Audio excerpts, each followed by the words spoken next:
Welcome back, everyone. It is so wonderful to be talking to you today. Oh my goodness. Gosh, you know, getting to talk to you on this podcast is quite frankly, it's one of my favorite parts of my job. Knowing that I get to be in your ear while you are driving or walking the dog or cleaning, that we get to have this time together one on one like this to me is so special. Thank you. I had to go on a little hiatus because I was finishing the book. And I know many of you told me you think I do quite a few things, and I do. I wear many hats around here, although I'm trying to change that. Um, I could not juggle both producing the podcast and finishing those final 2 months of revisions on the book at the same time.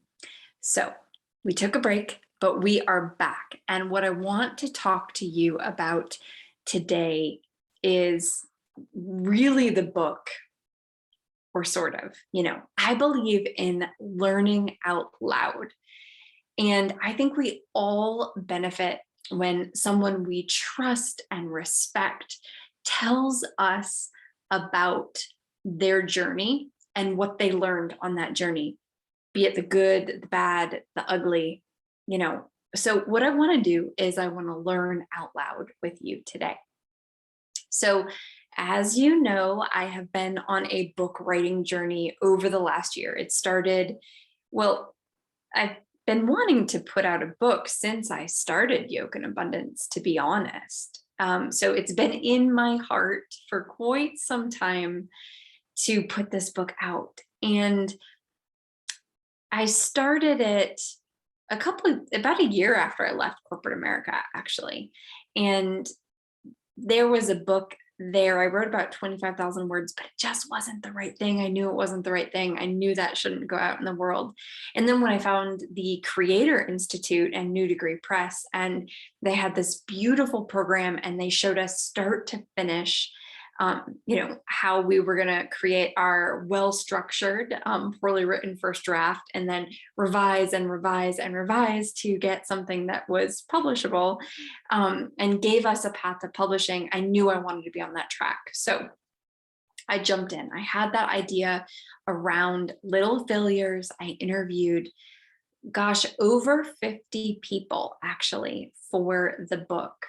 And that was so much fun to get to talk to so many different people in the process and really use those conversations to help me refine my ideas and, my opinions about failure and what it can do for us. And because I think failure is important, obviously, I wrote a whole book about it, but why it's important from a coaching standpoint as well.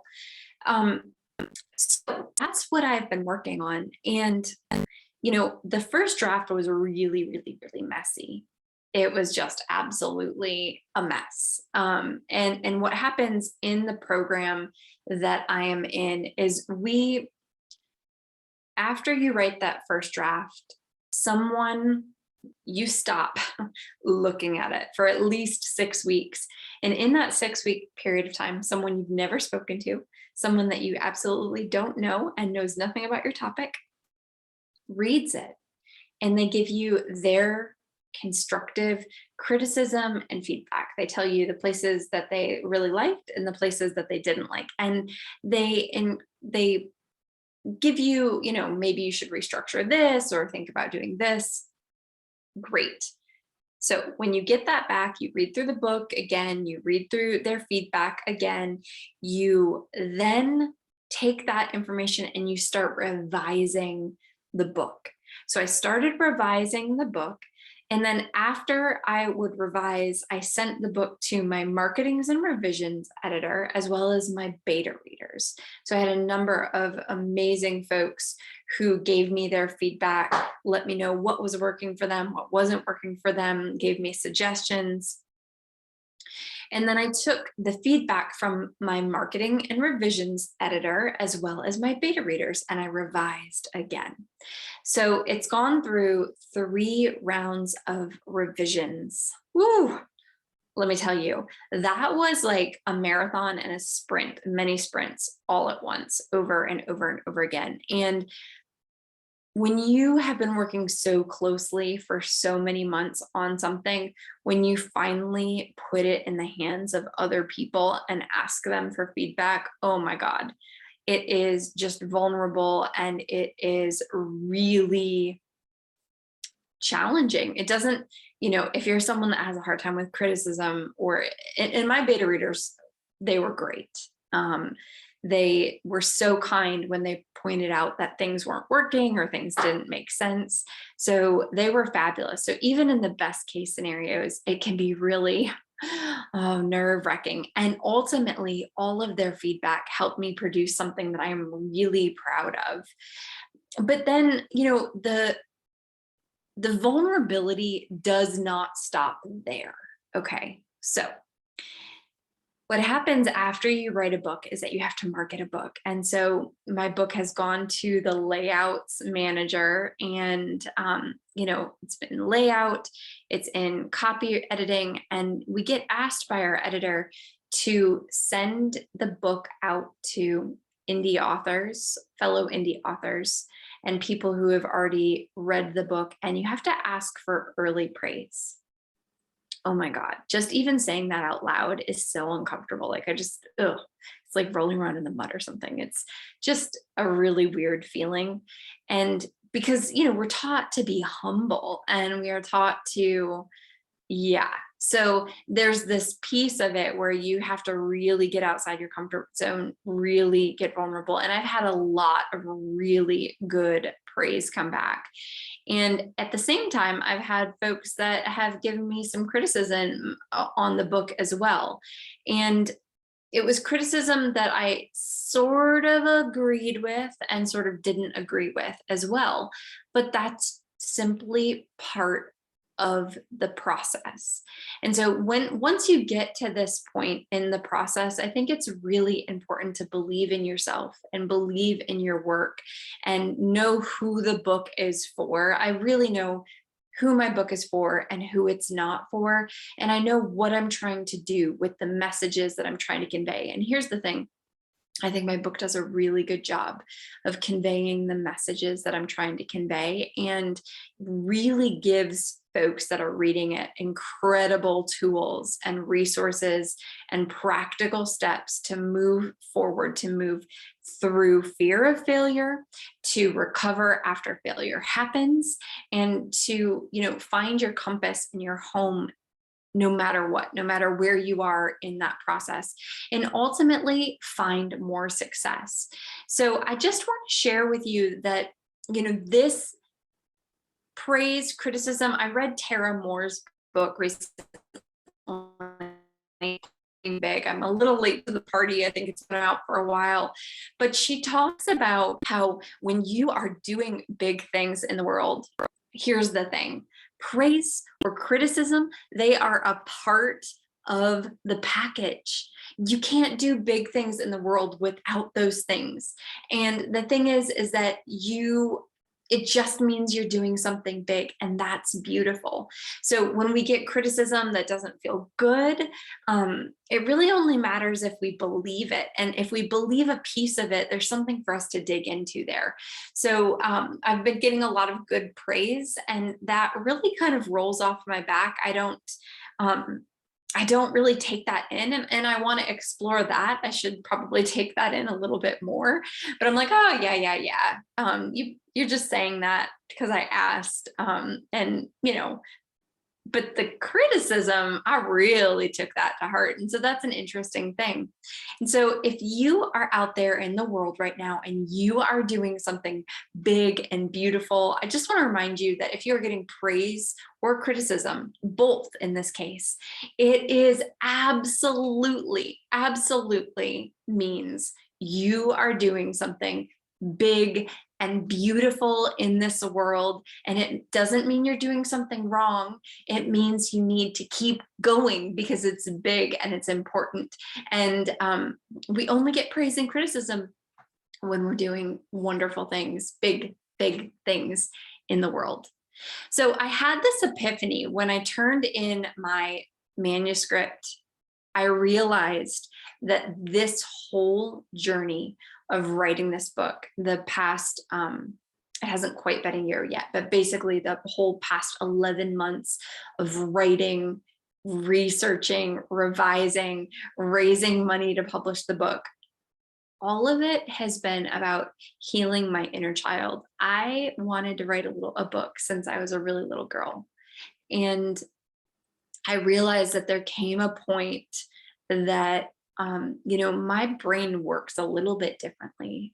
And I know I'm not unique in that. A lot of us have brains that work differently. I've never been essentially diagnosed with a learning disability. However, I'm sure I have one. I'm sure there's some dyslexia along with other things. So I went to this private Catholic school, and that does not mean I came from money. That just means that my parents really believed in a private school education and sacrificed everything they had to make sure that I went to a private Catholic school, and that school wasn't necessarily well-to-do. And it was also the early 80s. It's not like we have, the research that we have now is not the research that we have then. The interventions that we have now they're not the interventions we had then. So all that's to say, I was sent out to the math van, and you get pulled out of class. So to go out to the math van to get extra help learning, and I'm not sure it ever actually helped. And what happens is during that time, you're basically, everybody sees that you're going to the math van. So everybody knows, like at the time I felt stupid. I am not stupid. I know that now, but I had to learn it over years and years and years. And I had to basically heal that for myself, that I was not stupid. But I also went to the language arts van. Even though I love reading, always have loved reading, I'm a slow reader, and I mix up words and I don't say the right things. You'll even, if you ever join Raw, you'll see, or if you're already in Raw, that oftentimes when I read cards, in the descriptions that are on the Oracle decks that I'm reading, I don't read the right words. And so it's always good to make sure you read over it yourself so that you can get the right message. But I put different words in that aren't there and things like that. And so my dream of writing a book, well, it absolutely went away at about fifth, fifth, sixth grade, that period of time, because I really started to internalize this belief that I wasn't smart enough, and I never would be smart enough to write a book. Even though I loved English and I loved learning, it was really challenging to me. I was not an A student. I was a BC student, sometimes a D student. I hate admitting that out loud, but it was part of the process for me. And I loved learning, but I just didn't think writing a book was an option.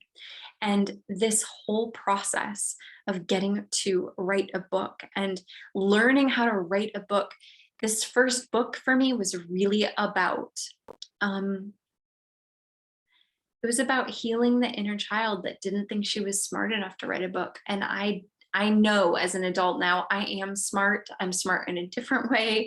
I have different skills than a lot of people. I am good at great things, but there was so much for me. And I'm getting like full of emotion just thinking about it. Like I even put on makeup to record this podcast so that those of you that are watching on YouTube, you can you can see me, but my eyes here are getting a little watery. It's so funny. I feel like anytime I sit down with you for these podcast sessions, I'm really like having these little one-on-one therapy sessions with myself. Oh, thanks for coming along for the ride. It's so great to have you. But I'm hoping I'm not smearing the mascara. At any rate, yeah, this whole book writing process has been about healing my inner child.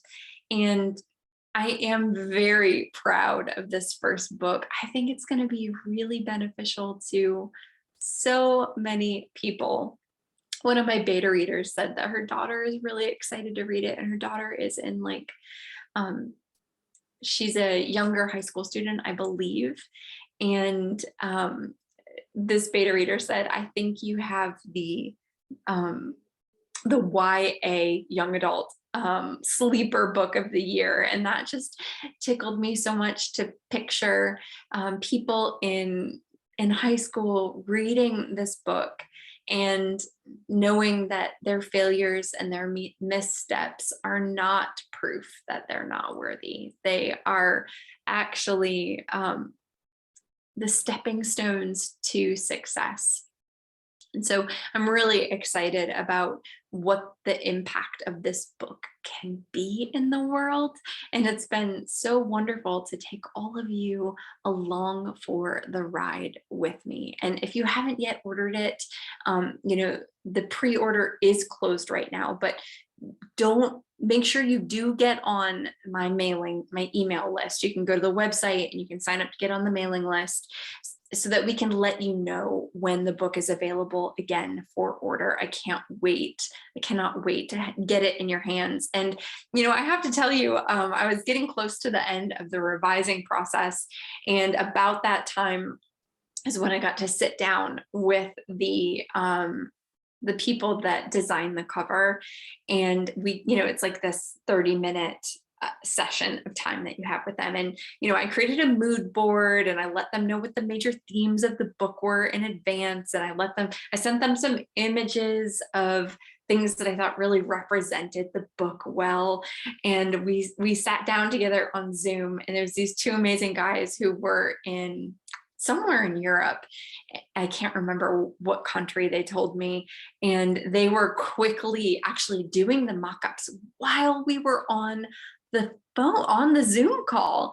And so I was seeing real time right there. They were creating the mock-ups, and I didn't expect to get emotional, but I burst into tears at the end because it was real. They got my vision immediately. They did 2 mock-ups. I was sort of in love, it was just rough draft mock-ups. And I was madly in love with both of those mock-ups.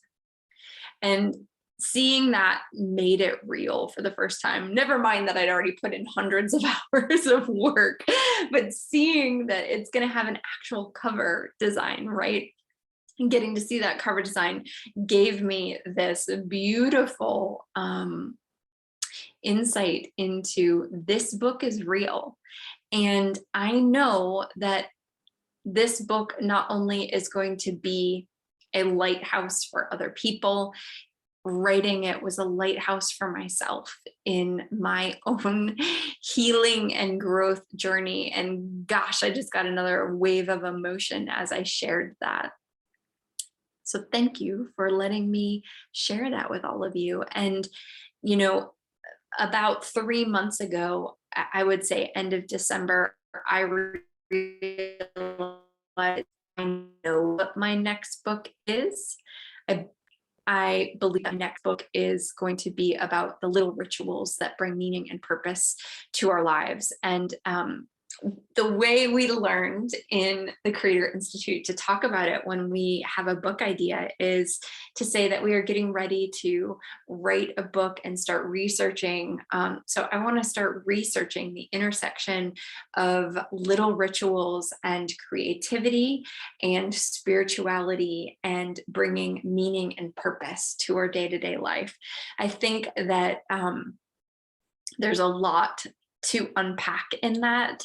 And little rituals are the anchors of my life, and they help keep me on the path to my greater purpose and help me derive meaning, especially when things aren't going well. And they're the things that help me have faith. And that's what I want to explore in this next thing. So I think what's going to happen is I will basically, this book comes out in May, and not only will I start marketing the book, I will also start writing my next book, which is wonderful and unexpected and scary. And I'm just, it's a really wonderful that I get to explore this. And with that piece, the Little Rituals book, in Raw, I get to share things like this all the time. And I definitely want to share it with all of you as well. But what I want to tell you is well, let me back up. I have a lot of momentum with writing this book. And when I got done with the revisions, oh my God, I had just an immense amount of this is in no way for everyone that has had a child. I'm not saying this in any way to trivialize the experience of postpartum. I don't know what else to compare it to. I've never had a child, but when I turned in the book, and it was no longer on my plate to work on, and I've just devoted almost every waking hour and thought over the last year to this book, I experienced depression, just full on depression. And I imagine that's what postpartum feels like. There was just absolutely,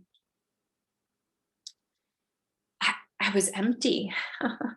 And I spent a couple days in bed, and I was really down. I was having a really hard time bringing my focus back to the places that it should be in my life, like this beautiful business and jumping right back into the podcast. I still had to pause and collect myself. And I knew that I had this next book idea in me, but I was scared to move forward with the book idea, because what I wanted to make sure I was not doing, I didn't want to move forward into this next idea in an attempt to not feel something. I wanted to make sure I wasn't pushing down any unwanted feelings by moving quickly onto the next thing. So in my morning pages, I wrote to my spirit guides. I asked my ancestors, I asked the great creator to please give me a sign and let me know if I was supposed to be moving forward into writing the next book in the June cohort at the Creator Institute around little rituals. And so I wrote that on a Monday, and then it was the very next day. I might have even wrote that Tuesday morning, but it was a Tuesday, and I was trying to get information together. I host a mastermind for people who have started businesses and need direction and guidance on how to make those businesses flourish and profitable and hitting the benchmarks that are important to those businesses. So I was putting together a presentation, and I was looking in the bowels of my old files for something. And so it was one of those things where I've ripped out all of my old filing cabinets, and this folder fell out at me. And this was a folder, I kept one folder from college, and it included the syllabus and all of the work and the papers and the readings from my capstone class, my senior year of college. And this capstone class, I kid you not, was called Ritual, what was it? Rituals, Sacred Images, altars, and rituals. That's what it was. Sacred images, altars, and rituals. And it's the only folder I kept from college. I have a lot of pain around that particular class. This was my capstone class. My major was psychology. This was an interdisciplinary class in that I took it through the art department. You know, I have to tell you, I don't remember reading a single book on that syllabus. I really struggled in that class. It was supposed to be a capstone class, and it was something I was really interested in. And a lot of the books, I was looking through the syllabus, and a lot of the books that were on my reading list are books that I have recently bought in the last year. I don't even know what to say about that. And so I just had this distinct moment when this folder fell out at me that I was given the sign, the go ahead. Yep, this is what you're supposed to explore next in your next book. And you might be doing a lot of the reading from this syllabus in the past. And there's something here for you to heal and explore. And I know I have something to say around this topic, and I know it's going to be important. And I know that once again, it's probably going to be way more about healing than it is about writing. And I think that that's what writing books is actually about, is what I've learned in all of this. So that's the update. That's where we are. And gosh, I'm so excited to get to have shared this with all of you. So what are your takeaways? Do you want to write a book? If you do, I highly recommend the Creator Institute and their Path to Publishing with New Degree Press. They're phenomenal. Don't hesitate to reach out to me if you have questions about it. What topic do you want to write on? You know, I am here for you and to chat about it. I also want to close out by just letting you know that if you haven't, like I said, if you have not yet pre-ordered the book, you can go online and you can sign up for our newsletter. And when you do, you get 30 days of meditation with me, and you will be one of the first to know when Little Failures is once again ready for pre-order. But thank you so much for being here today, and I can't wait to hear what struck you about the most about today's podcast. Take care.